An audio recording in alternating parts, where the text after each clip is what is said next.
بسم اللہ الرحمن الرحیم الحمد للہ رب العالمین والصلاة والسلام علی سید الانبیاء والمرسلین اما بعد فاعوذ باللہ من الشیطان الرجیم بسم اللہ الرحمن الرحیم الصلاة والسلام علیک یا رسول اللہ وعلی آلک واصحابک یا حبیب اللہ۔ آج ہم آخری نبی صلی اللہ تعالی علیہ وآلہ وسلم کی پیاری سیرت کا جو پہلا باب تھا اس کو سوالاً جواباً پڑھیں گے۔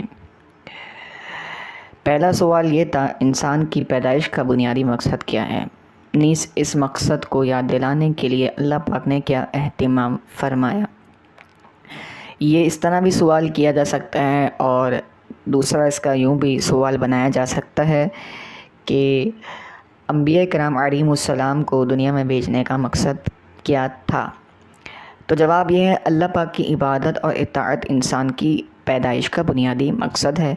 دنیا کی رونق اور نفس و شیطان کے دھوکے سے یہ مقصد نگاہوں سے اوجھل ہو جاتا ہے۔ اس مقصد کو یاد دلانے اور انسان کو سیدھی راہ پر چلانے کے لیے اللہ کریم نے مختلف زمانوں میں کئی انبیاء کرام علیہم السلام بھیجے۔ انبیاء کرام علیہم السلام انسان کو اس کے مقصد حقیقی کی پہچان کرواتے اور ان کی ہدایت و رہنمائی فرماتے۔ یہ انبیاء مختلف زمانوں میں مخصوص قوموں اور ملکوں کی طرف بھیجے گئے۔ اگلا سوال، نبی کریم صلی اللہ تعالی علیہ وآلہ وسلم کی پیدائش سے پہلے دنیا کی کیا حالت تھی؟ جواب، دنیا جہالت کے اندھیروں میں بھٹک رہی تھی۔ کئی برائیوں نے دنیا کے سارے معاشرے کو اپنی لپیٹ میں لے رکھا تھا۔ بالخصوص عرب سرزمین تو بدترین بدحالی کا شکار تھی۔ ظلم و زیادتی، فحاشی و بے حیائی، لڑائی جھگڑے، جوا اور شراب کی کثرت، قتل و غارت گری، جہالانہ رسومات، بت پرستی، غرور و تکبر اور جہالت کے بادل ہر طرف تاریکی پھیلا رہے تھے۔ تیسرا سوال، نبی کریم صلی اللہ تعالی علیہ وآلہ وسلم کی ولادت کے ساتھ جو واقعات رونما ہوئے وہ تحریر کیجیے۔ آپ صلی اللہ تعالی علیہ وآلہ وسلم کی ولادت کے ساتھ ہی کچھ ایسے واقعات رونما ہوئے جو اس بات کی خوشخبری تھے کہ وہ زمانہ آ چکا ہے کہ جس میں اسلام کی روشنیاں کفر کی تاریکیوں کو مٹا دے گی۔ نوشرواں کے عالیشان محل کا پھٹنا اور اس کے 14 کنگوروں کا گر جانا، فارس میں موجود مجوسیوں کی عبادت خانے کی صدیوں سے روشن آگ کا یکدم بجھ جانا، دریائے ساوا کے موجے مارتے پانی کا خشک ہو جانا، یہ اور اس طرح کے کئی واقعات اس بات کی علامت تھے کہ اب عالم کا رنگ بدلا ہے اور نئی حکومت کا سکہ چلے گا۔ اگلا سوال ہے، بہت امپورٹنٹ سوال ہے، ہو سکتا ہے پیپر میں آ بھی جائے۔ نبی کریم صلی اللہ تعالی علیہ وآلہ وسلم کا تعلق کس خاندان سے تھا؟ آپ صلی اللہ تعالی علیہ وسلم عرب کے مشہور خاندان قریش کی شاخ بنو ہاشم سے تعلق رکھتے تھے۔ نبی کریم صلی اللہ تعالی علیہ وآلہ وسلم کا خاندان سب سے اعلیٰ ہے۔ اس کے متعلق فرمان مصطفیٰ صلی اللہ تعالی علیہ وسلم ذکر کر، آپ صلی اللہ تعالی علیہ وآلہ وسلم کا خاندان تمام خاندانوں میں سب سے اعلیٰ ہے۔ خود اللہ کے آخری نبی صلی اللہ تعالی علیہ وآلہ وسلم کا فرمان ہے، اللہ پاک نے حضرت اسماعیل علیہ السلام کی اولاد میں سے کینانہ کو عظمت والا بنایا اور کینانہ میں سے قریش کو چنا اور قریش میں سے بنو ہاشم کو منتخب فرمایا اور بنو ہاشم میں سے مجھ کو چن لیا۔ نبی کریم صلی اللہ تعالی علیہ وآلہ وسلم کی ولادت کب ہوئی؟ بعض لوگوں سے جب پوچھا جاتا ہے تو وہ کہہ دیتے ہیں 12 ربیع الاول کو۔ دیکھیں، چونکہ آپ پیپر میں صرف اگر اتنا لکھ کے آئیں گے 12 ربیع الاول، تو آپ کا جو یہ شارٹ کوشچن آنسرز ہیں اس میں ایک سوال جو ہے وہ 3 مارکس کا ہوتا ہے۔ تو آپ 12 ربیع الاول صرف لکھیں گے تو آپ کو پورے 3 مارکس نہیں دیے جائیں گے، بلکہ ہو سکتا ہے ایک مارکس بھی نہ دیا جائے، ایک نمبر بھی آپ کو نہ دیا جائے۔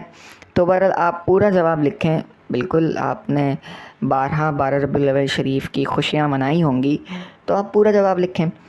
مشہور قول کے مطابق واقعہ اصحاب فیل کے 55 دن کے بعد جب ربیع الاول شریف کا مہینہ تھا، 12ویں تاریخ تھی، پیر کا دن تھا، صبح صادق کی سہانی گھڑی تھی، رات کی سیاہی چھٹ رہی تھی اور دن کا اجالا پھیلنے لگا تھا۔ 571 عیسوی کی اپریل کی 20 تاریخ تھی جب مکہ شریف میں اپنی والدہ کے گھر آپ کی ولادت ہوئی۔ اب آپ سیم یہی آنسر لکھیں، یہ ضروری نہیں ہے، بلکہ آپ اپنے انداز میں لکھ دیں۔ کہ ربیع الاول شریف کا مہینہ تھا، 12ویں تاریخ تھی، پیر کا دن تھا اور صبح صادق کا وقت تھا۔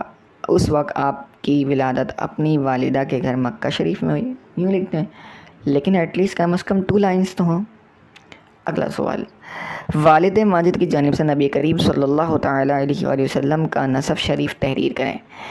والد ماجد کی طرف سے نسب شریف یہ ہے، حضرت محمد صلی اللہ تعالیٰ علیہ وآلہ وسلم بن عبداللہ بن عبد المطلب بن ہاشم بن عبد مناف بن قصا بن کلاب بن مرہ بن کعب بن لبا بن غالب بن فہر بن مالک بن ندر بن کنانہ بن خزیمہ بن مدرکہ بن الیاس بن مدر بن نزار بن معد بن عدنان۔ والدہ ماجدہ کی جانب سے نبی کریم صلی اللہ تعالی وسلم کا شرح نسب تحریر کریں۔ والدہ ماجدہ کی جانب سے نسب شریف یوں ہے، حضرت محمد صلی اللہ تعالی علیہ وآلہ وسلم بن آمینہ بنت وہب بنت عبد مناف بن زہرہ بن کلاب۔ مکہ مکرمہ کے متعلق کچھ معلومات تحریر کریں۔ مکہ کا پورا نام مکۃ المکرمہ ہے۔ یہ دنیا کے چند اور اہم ترین شہروں میں سے ہے۔ دنیا بھر کے مسلمانوں کا قبلہ کعبۃ اللہ یہی واقع ہے، جسے حضرت ابراہیم علیہ السلام اور ان کے صاحبزادے حضرت اسماعیل علیہ السلام نے تعمیر کیا تھا۔ نبی کریم صلی اللہ تعالی علیہ وسلم کے والد محترم کے بارے میں کچھ معلومات تحریر کریں۔ آپ صلی اللہ تعالیٰ علیہ وآلہ وسلم کے والد گرامی حضرت عبداللہ رضی اللہ تعالیٰ عنہ ہیں۔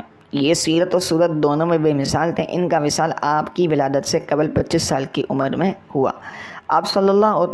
اگلا سوال، نبی کریم صلی اللہ تعالیٰ علیہ وسلم کی والدہ محترمہ کے بارے میں کچھ معلومات تحریر کیجیے۔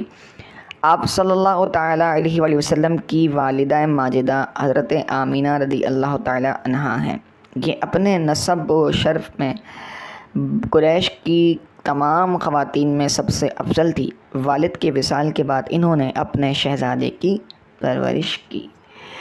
پیپرز میں یاد رکھیں کہ آپ کے کوشچن آنسر آتے ہیں 45 مارکس کے شارٹ کوشچن آنسر۔ تو اس کتاب میں چونکہ سوالات دیے نہیں گئے تھے تو آپ لوگوں کی آسانی کے لیے سوالات تحریر کیے ہیں۔ انشاءاللہ MCQs بھی عنقریب اپلوڈ کیے جائیں گے اور اس کا PDF فائل بھی لنک میں انشاءاللہ جلدی شیئر کیا جائے گا تاکہ آپ اسے ڈاؤن لوڈ بھی کر سکیں۔ صلو علی الحبیب صلی اللہ تعالیٰ علی محمد صلی اللہ تعالیٰ علیہ وآلہ وسلم۔ اللہ تعالیٰ سے دعا ہے جو ہم نے سنا جو پڑھا اسے یاد رکھنے کی توفیق عطا فرمائے، حضور صلی اللہ تعالی وسلم کی سیرت پر ہمیں عمل کرنے کی توفیق عطا فرمائے، ان کے نقش قدم پر چلنے کی توفیق عطا فرمائے۔